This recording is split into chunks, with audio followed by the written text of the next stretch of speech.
Mesdames et messieurs, je vous adresse mes salutations. Je suis ravi de vous revoir dans votre émission À vous la parole. À vous la parole est une émission de UCA TV qui donne l'occasion aux acteurs de l'Université de Kara de se prononcer sur les questions de l'heure. Le sujet qui retient notre attention dans ce troisième numéro est la faculté des sciences de la santé de l'Université de Kara. Quel bilan 5 ans après? En effet, la création de la FSS UCA est la réalisation d'un objectif inscrit dans le plan stratégique décennal 2014-2024 de l'Université de Kara. Eh bien, 5 ans après, quel bilan peut-on faire des réalisations de la FSS UCA? Certains acteurs du domaine se prononcent, suivez-les.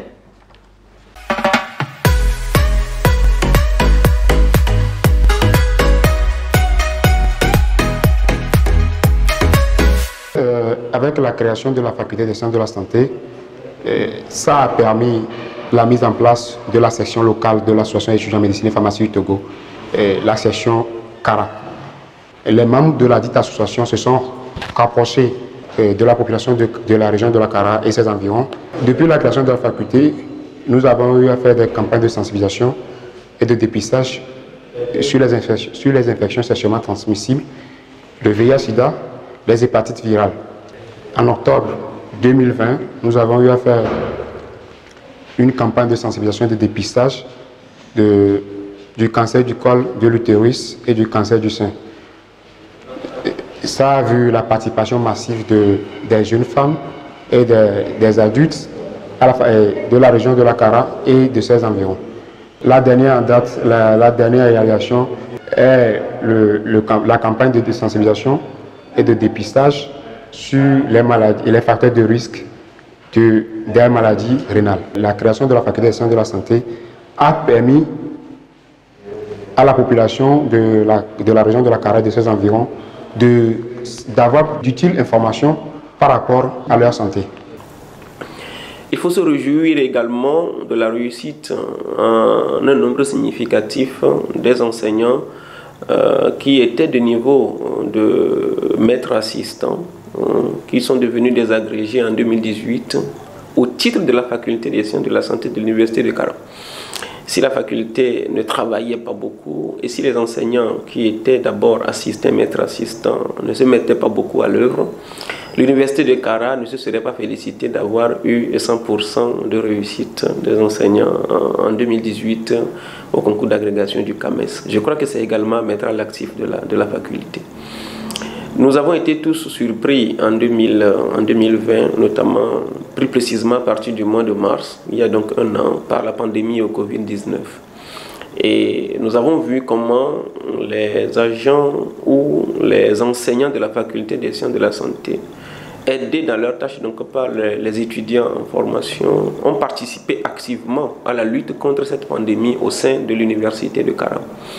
Et ceci en mettant en place des stratégies donc de lutte, en sensibilisant les collègues aussi bien que les étudiants de l'université, en proposant aux premiers responsables de l'université des moyens de lutte qui ont été si bien considérés. Et je voudrais également saisir l'occasion pour remercier les premiers responsables de l'université pour l'écoute qu'ils offrent aux enseignants de la faculté et la confiance qu'ils y placent en eux.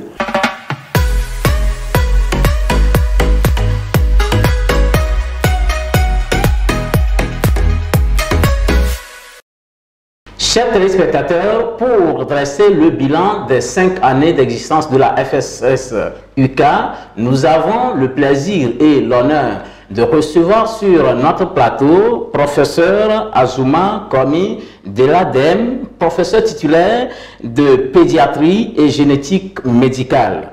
Il est le doyen de la faculté des sciences de la santé de l'Université de Kara. Je précise qu'il est aussi le responsable de l'équipe de recherche santé de l'enfant. Professeur, bonjour. Bonjour, Monsieur Bafay. Bonjour, chers téléspectateurs. Merci d'avoir accepté notre invitation, professeur. Les remerciements sont les miens. Je voudrais remercier UCA TV de l'opportunité qu'il nous offre de parler de la FSS au-delà de ça, le service de communication et les autorités universitaires pour cette visibilité qu'il veut nous offrir pour découvrir la faculté des sciences de la santé. Eh bien, monsieur le doyen, je préfère monsieur le doyen, dites-nous la faculté que vous dirigez, pouvez-vous nous la présenter de façon brève? La faculté des sciences de la santé a été portée sur les fonds baptismaux par décret 2015-079 pris en Conseil des ministres le 28 octobre 2015. Puis il y a eu un travail fait par un comité d'experts qui a travaillé sur le projet de formation. Et le 1er février 2016, on a eu à faire la cérémonie d'inauguration au campus Nord. Je tiens ici à ce moment précis à remercier les autorités, que ce soit gouvernementales, que ce soit universitaires, pour cette vision qu'ils ont eue de délocaliser ou de décentraliser la formation médicale. Je le dis parce que jusqu'en deuxième année, troisième année, si ma mémoire est bonne, j'ai reçu un groupe d'étudiants qui étaient venus me voir inquiets parce qu'ils n'étaient pas rassurés qu'ils sont en train de faire une formation médicale. Donc beaucoup n'y ont pas cru, mais nous sommes en train de former de futurs médecins pour ce pays. Alors, dans ce projet de formation, il est dit qu'on va former des médecins, des docteurs en médecine, en pharmacie et en odontologie. Pour l'instant, c'est le parcours médecine qui est dévoilé. Nous sommes en train d'envisager aussi de produire des formations professionnelles. Alors, peut-être toujours pour découvrir cette faculté, c'est pour dire que le décanat est actuellement logé dans l'enceinte des écoles paramédicales de Kara. Je voudrais citer l'ENAM et l'école des sages-femmes. Puis nous utilisons selon les disponibilités. La première année utilise le campus Nord. Les années supérieures utilisent selon les disponibilités les salles au niveau des écoles paramédicales.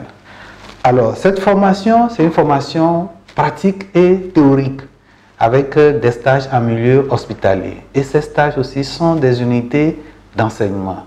Et donc, pour aider le décanat dans cette organisation, vous avez des départements qui ont été créés. Pour l'instant, vous avez 4 départements cliniques. Je voudrais citer le département de pédiatrie, le département de gynécologie, le département de médecine et spécialité et le département de chirurgie et spécialité. C'est vrai qu'il y a d'autres départements qui vont se créer en fonction des disponibilités que nous avons. Et je voudrais rappeler que ces départements travaillent de manière collégiale puisque chacun travaille pour aboutir à la formation de docteur en médecine. Donc voilà un peu globalement ce que je pourrais dire pour comprendre ce que c'est que la faculté des sciences de santé de l'université de Kara. Merci, monsieur le doyen. Dites-nous, en matière de formation et d'encadrement, combien d'étudiants, puisque vous en faites allusion tout à l'heure, combien d'étudiants sont en cours de formation en médecine à la FSS de l'UQAM? Alors, sous réserve des chiffres fournis par la DAS, c'est-à-dire des réelles inscriptions, je vais dire que l'effectif actuellement tourne autour de 305. En année, nous avons actuellement 31 doctorants, donc en 6e année, puisque nous avions commencé la 6e année. Puis dans les masters, l'effectif tourne autour de 67. Donc, disons, en moins, vous avez une trentaine par promotion. Dans le parcours licence aussi, ou la 3e année, LS5-6, vous avez 37 étudiants. Dans la licence LS3, LS4, vous avez 34 étudiants. Et c'est surtout en première année où le nombre est beaucoup plus élevé. Alors, je voudrais rappeler que pour la première année, il y a une sélection qui est faite pour ceux qui ont eu le bac D et C selon certains critères. Et à la fin de cette première année encore, disons qu'il y a une sélection pour aller en année supérieure. Et c'est là où vraiment on sait qu'on est rentré dans la formation médicale. D'accord, merci, monsieur le doyen. Professeur, la faculté que vous dirigez a 5 années d'existence. Dites-nous, à l'heure actuelle, quel bilan peut-on faire des réalisations de la FSS depuis sa création? Le bilan, je ne pourrais pas dire que le bilan est exhaustif. Je voudrais tout d'abord rappeler la mission de la FSS. Dans sa mission, dans le projet de création, c'est de former des docteurs en médecine, en pharmacie et en odontologie en suivant le système LMD que nous tous nous connaissons. C'est une des missions. C'est de faire de la recherche fondamentale et appliquée et comme troisième mission, de donner des soins et des services de qualité. Alors donc pour parvenir à tout cela, je dirais en termes de bilan sur le plan organisationnel, nous nous sommes attelés à mettre en œuvre ce projet de formation de la faculté des sciences de la santé, à assurer un peu l'organigramme pour cette mise en œuvre. Côté académique et pédagogique, nous nous sommes attelés à faire de l'enseignement comme on le fait, mais avec tout ce qui les derniers mouvements et tout ce qui s'est passé actuellement, la FSS aussi est bien rentrée dans la pédagogie hybride en utilisant les cours en ligne plus les cours en présentiel. Au niveau de l'animation scientifique, nous avons créé une commission scientifique et pédagogique qui étudie les questions qui sont relatives à tout ce qui est scientifique et pédagogique. Nous avons une équipe d'animation qui également anime la vie scientifique. Cette équipe a déjà organisé des tables rondes, des journées de sensibilisation, a fait des présentations sur des thématiques. Et je profite de l'occasion pour annoncer les futures journées médicales scientifiques que la FSS voudrait organiser les 4 et 5 juin de cette année. Alors, au niveau de la recherche et des productions scientifiques, nous sommes organisés, nous avons une dizaine d'équipes de recherche qui sont en accréditation actuellement et de laboratoires, et nous avons plusieurs publications scientifiques. Les publications scientifiques se font en équipe, que ce soit les équipes d'ici et d'ailleurs qui s'associent.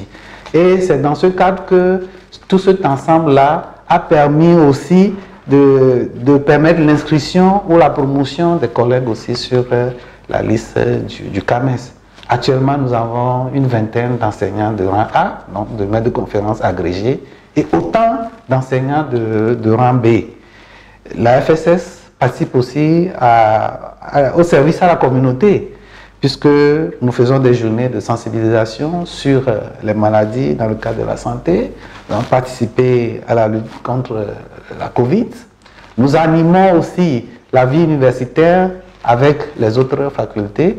Vous avez un collègue qui participe à la gestion du centre médical de l'université de Kara. Et puis nous offrons également les soins hospitaliers. Alors, dans tout ça aussi, vous avez les activités culturelles, puisque lors des semaines culturelles, nous organisons surtout les étudiants pour participer à ces activités. Vous avez la vie associative. Les étudiants, nous les avons aidés aussi à s'organiser, et donc actuellement, ils sont dans l'association des étudiants en médecine et pharmacie odontologie du Togo.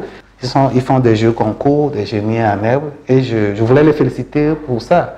En novembre dernier, il y a eu un concours national où le premier prix de la communication vient de l'université de Kara. Donc ici, je voudrais les remercier aussi pour tout ce qu'ils font pour la visibilité de la faculté des sciences de la santé de l'université de Kara. Merci beaucoup, monsieur le doyen. Vous aussi, vous êtes à féliciter avec votre équipe. Et bien, dans vos explications dressant le bilan de la FSS, vous avez fait mention de la lutte contre la Covid-19. Dites-nous concrètement en quoi la FSS a participé dans cette lutte au Togo. Alors, si on s'en souvient que quand la pandémie du Covid était arrivée, tout le monde était paniqué. Et donc, les acteurs de la FSS se sont mobilisés aux côtés des autorités, que ce soit universitaires ou bien du système de santé, d'abord pour comprendre ce qui se passe et pour aider à la sensibilisation, donner des informations justes et appliquer les mesures de protection que le gouvernement a élaborées. Donc, il y a eu beaucoup de membres de la FSS qui ont participé à des émissions de sensibilisation. Au-delà de ça, nous avions participer aussi aux formations, puisqu'il y a eu des formations, surtout à l'endroit du personnel de santé, pour leur montrer quelles sont les précautions à prendre pour ne pas s'infecter, protéger les autres aussi. Et donc, les activités de soins ont continué. Donc, vous avez la lutte contre la Covid. Actuellement, vous avez un de nos collègues qui est le responsable de la prise en charge du centre Covid, des patients infectés par le Covid actuellement à Kara. Donc, nous continuons par intervenir dans l'activité de soins. Alors, qui dit qu'on a commencé l'activité de soins ou autres, veut dire aussi avec à terme la recherche, puisque nous avions des échantillons maintenant, peut-être sur lesquels on peut aussi intervenir dans la recherche. Et toujours dans le cadre de cette lutte-là, vous savez que récemment, il y a eu une vaccination contre la Covid. Donc, nous sommes mobilisés aussi pour participer activement, pour amener les uns les autres à faire cette vaccination. Donc, voilà un peu quelques actions que nous avions faites dans cette lutte-là. Merci pour ces explications, Monsieur le Doyen. Pour finir, dites-nous quels sont les défis à relever et les perspectives d'avenir. Défis et perspectives, je les trouve nombreux. Comme je peux dire, comme défis infrastructurels par exemple, nous continuons les plaidoyer. Je vous avais décrit dans quelles circonstances la FSS se retrouve.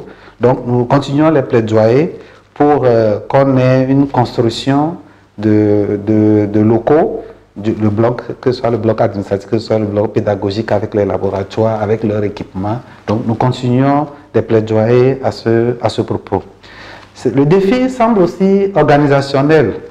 Nous sommes en train de peaufiner l'organisation de la FSS en rapport avec l'organigramme qui est prévu et avec la disponibilité de ce que nous avons. En termes de ressources humaines, c'est vrai que j'ai dit que nous sommes une quarantaine. Dans d'autres facultés, on va penser que c'est assez important. Mais pour la FSS, vous avez certaines disciplines que je vais qualifier d'orphelines où on n'a pas d'enseignants pour la FSS. Donc, nous sommes en train de plaider encore pour le recrutement de ces assistants et surtout pour l'encadrement, parce que la formation médicale, c'est un accompagnonnage. Et donc, dans l'encadrement des étudiants au niveau des sites de stage, nous manquons aussi de spécialistes, d'assistants pour pouvoir les accompagner. Sur le plan de vue académique et pédagogique, nous continuons par rentrer dans le dispositif pédagogique de cours hybrides et nous avons débuté la mise en place de la formation du cycle doctoral.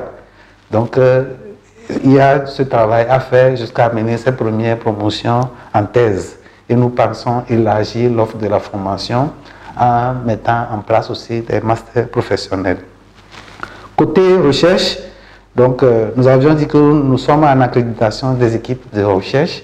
Donc, il y a également une opérationnalisation de ces équipes de recherche et de laboratoire afin qu'on puisse aboutir aussi à des recherches opérationnelles qui puissent rentrer dans les désirs ou bien dans la vision du gouvernement qu'on puisse consommer localement. Merci. Merci beaucoup, Monsieur le Doyen, pour toutes ces explications édifiantes. Avez-vous un mot de fin? Comme mot de fin, je viens de parler des défis et des perspectives. Ça semble énorme. Mais je sais que nous avons un corps enseignant, administratif et technique qui travaille de manière d'ensemble unie pour atteindre ces objectifs de formation. Donc je voudrais remercier les autorités, que ce soit de la présidence universitaire, que ce soit du tutelle ou du gouvernement, pour la mise en œuvre pour rendre la FSS autonome et visible. Et j'ai espoir que dans 2-3 ans, les premières sorties des promotions de la faculté de médecine vont donner un retour. Et avec le retour positif de la population, je crois que nous dirons que, bon, ok, on a fait un pas de plus. Eh bien, chers téléspectateurs, voici des propos qui nous rassurent et nous donnent d'espoir. Nous voici à la fin de ce numéro. Il était question de la faculté des sciences de la santé de l'université de Kara. Quel bilan 5 ans après? Eh bien, on avait sur ce plateau le professeur Azuma et Commis de l'ADEME. Il est professeur titulaire de pédiatrie et génétique médicale. Il est aussi le doyen de la faculté des sciences de la santé de l'Université de Kara. Merci à lui, merci aussi à vous qui nous avez écoutés attentivement. Gardez l'espoir, quoi qu'il arrive. Bye.